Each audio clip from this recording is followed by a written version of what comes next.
ನೋಡಿಯಪ್ಪ, ನಾನು ಇಷ್ಟೇ ಹೇಳಿಕೆ ಬಯಸ್ತೇನೆ. ಈಗ ತಾನೇ ಒಂದು ಕಂಪ್ಲೇಂಟ್ ಅನ್ನ ಲಾಂಚ್ ಮಾಡಿದೆ. ಅವರ ಭಾರತೀಯ ಜನತಾ ಪಾರ್ಟಿಯ ಲೀಡರ್ ಆಗಿರುವಂತ ರೆಬಲ್ ಲೀಡರ್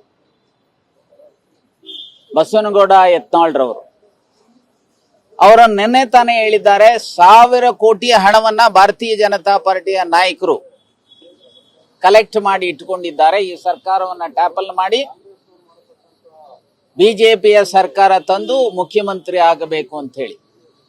ಸೊ ಈ ಸರ್ಕಾರವನ್ನ ಡಿಸ್ಟೆಬಲೈಸ್ ಮಾಡಲಿಕ್ಕೆ, ಈ ಸರ್ಕಾರವನ್ನ ಕಿತ್ತೊಗಿತಕ್ಕಂಥದಕ್ಕೆ ಅದೊಂದು ಪ್ರಯತ್ನ. ಆದ್ರೆ ಈಗ ವಿನಾಕಾರಣ ಸಿದ್ದರಾಮಯ್ಯನವರ ಮೇಲೆ ಈ ಕೇಸನ್ನ ರಿಜಿಸ್ಟರ್ ಮಾಡತಕ್ಕಂಥದ್ದು ಸಹ ಇನ್ನೊಂದು ಮುಖ. ನಾನು ಇಷ್ಟೇ ಹೇಳ್ತೇನೆ, ಅವರು ಏನೇ ಪ್ರಯತ್ನ, ಭಾರತೀಯ ಜನತಾ ಪಾರ್ಟಿಯವರಿಗೆ ಈ ರಾಜ್ಯದಲ್ಲಿ ಯಾವುದೇ ಸಂದರ್ಭದಲ್ಲಿ ಜನರು ಅಧಿಕಾರವನ್ನ ನೀಡಿರಲಿಲ್ಲ. ಹಿಂಬಾಗಿಲಿನಿಂದಾನೇ ಭಾರತೀಯ ಜನತಾ ಪಾರ್ಟಿಯವರು ಆಪರೇಷನ್ ಕಮಲದ ಮೂಲಕ ಅಧಿಕಾರವನ್ನ ಗಳಿಸಿರೋದು ಬಿಟ್ರೆ ಜನಾದೇಶದಿಂದ ಅವರ ಅಧಿಕಾರಕ್ಕೆ ಬಂದಿಲ್ಲ. ಹಾಗಾಗಿ ನಾನು ಇಷ್ಟೇ ಹೇಳ್ತೇನೆ, ಏನೇ ಅವರು ಪ್ರಯತ್ನ ಮಾಡಿದ್ರು ಸಹ ರಾಜ್ಯದ ಜನ ಭಾರತೀಯ ಜನತಾ ಪಾರ್ಟಿಯವರಿಗೆ ಬುದ್ಧಿ ಕಲಿಸ್ತಾರೆ.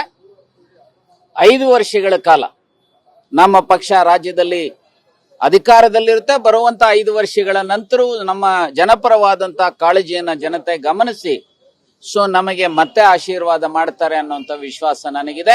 ಎಷ್ಟೇ ಕೇಸುಗಳೆದುರು ಹಾಕಿದ್ರು ಸಹ ಭಾರತೀಯ ಜನತಾ ಪಾರ್ಟಿಯವರನ್ನ ಅದನ್ನ ಎದುರಿಸ್ತಕ್ಕಂಥ ಸಾಮರ್ಥ್ಯ, ಶಕ್ತಿ ಸನ್ಮಾನ್ಯ ಸಿದ್ದರಾಮಯ್ಯನವ್ರಿಗೂ ಇದೆ, ನಮ್ಮ ಪಕ್ಷಕ್ಕೂ ಇದೆ ಅಂತ ಹೇಳಿ ಹೇಳಿಕೆ ಬಯಸ್ತೇನೆ.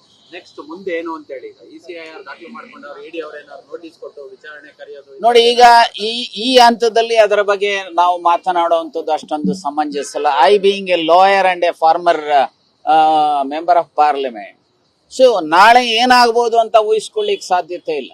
ಬಹುಶಃ ಅವರಿಗೆ ಸದ್ಬುದ್ಧಿ ದೇವರು ಕೊಟ್ಟು ಅದನ್ನ ಕ್ಲೋಸು ಮಾಡ್ಬೋದಲ್ವಾ? ಯಾಕೆ ಅವ್ರನ್ನ ನೋಟಿಸ್ ಕೊಡ್ತಾರ, ಸಮನ್ ಮಾಡ್ತಾರ, ಇದು ನನಗೆ ಈ ಹಂತದಲ್ಲಿ ಏನು ಸಹ ನಾನು ರಿಯಾಕ್ಟ್ ಮಾಡ್ಲಿಕ್ಕೆ ಹೋಗುದಿಲ್ಲ. ನಾನು ಇಷ್ಟೇ ಹೇಳಿಕೆ ಬಯಸ್ತೇನೆ, ಏನಿವತ್ತು ಅವರು ಕಂಪ್ಲೇಂಟ್ ಅನ್ನ ಇಡಿನವರಾಗ್ಲಿ ಮತ್ತೊಬ್ಬರಾಗ್ಲಿ ತೆಗೆದುಕೊಂಡಿದ್ದಾರೆ, ಇದು ರಾಜಕೀಯ ಪ್ರೇರಿತವಾದಂತಹದೇ ಹೊರತು ಇದರಲ್ಲಿ ಯಾವುದೇ ವಿಧವಾದಂತ ಕಾನೂನು ಬಾಹಿರವಾದಂತ ಕೃತ್ಯಗಳನ್ನ ಸನ್ಮಾನ್ಯ ಸಿದ್ದರಾಮಯ್ಯನವರು ಮಾಡಿಲ್ಲ ಅನ್ನೋದನ್ನ ನಾನು ಸ್ಪಷ್ಟವಾಗಿ ಹೇಳಿಕೆ ಬಯಸ್ತೇನೆ. ಅವರು ಏನೇ ಇಡಿ ಆಗಲಿ ಇನ್ನೊಬ್ಬರಾಗ್ಲಿ ಮತ್ತೊಬ್ಬರಾಗ್ಲಿ ಕ್ರಮ ಜರುಗಿಸ್ತಾರೋ ಅವೆಲ್ಲವನ್ನು ಸಹ ನೆಲದ ಕಾನೂನಿನ ಚೌಕಟ್ಟಿನಲ್ಲಿ ಅದನ್ನ ಫೇಸ್ ಮಾಡ್ತೇವೆ ಅಂತ ಹೇಳಿ ಹೇಳಿಕೆ ಬಯಸ್ತೇನೆ.